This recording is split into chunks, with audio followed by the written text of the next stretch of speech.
Erik Cantu was an unarmed teenager sitting in his car eating a hamburger when a police officer approached him after confusing him and his car with someone who fled from an attempted stop the night before. The police officer opened the door and shot the teen multiple times. Now Erik remains on life support, and his parents are demanding answers and more action. Joining us now are Erik's parents, Victoria Casares and Erik Cantu Sr., along with their attorney, Ben Crump. Victoria and Erik, we thank you so much for joining us, especially under such terrible circumstances. Where does Erik's health stand right now? Erik's still in critical care. He requires the aid of a breathing machine to monitor. You know, they have an acronym ABC. So without that, he's the rest of his organs will not provide or not get provided oxygen. So he needs that. I can say that his superficial wounds are healing, which is we like to look at as one step in the right direction.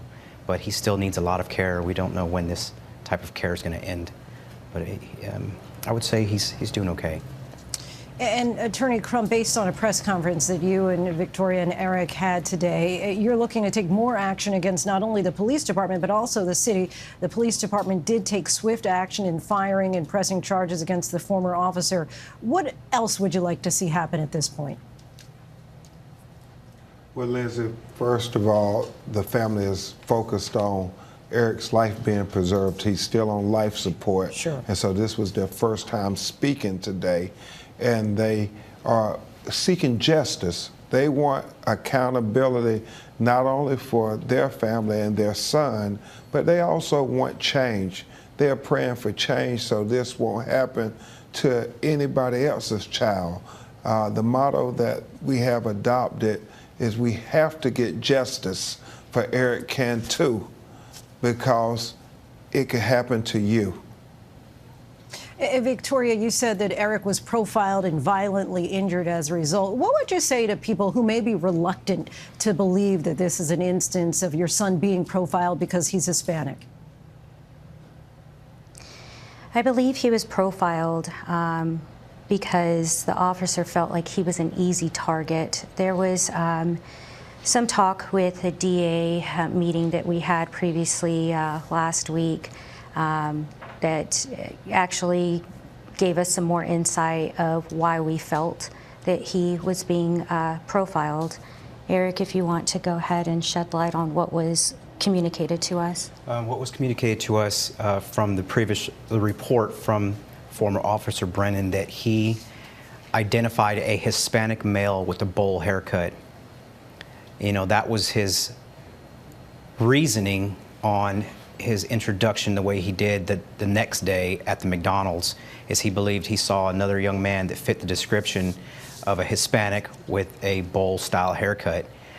He was not there to find my son. He was there for something else and felt to take matters into his hands at that time by, again, profiling my son as a Hispanic with a bowl haircut, as he did in the previous report. Victoria, what would you like people to know about your son who haven't had a chance to ever meet him?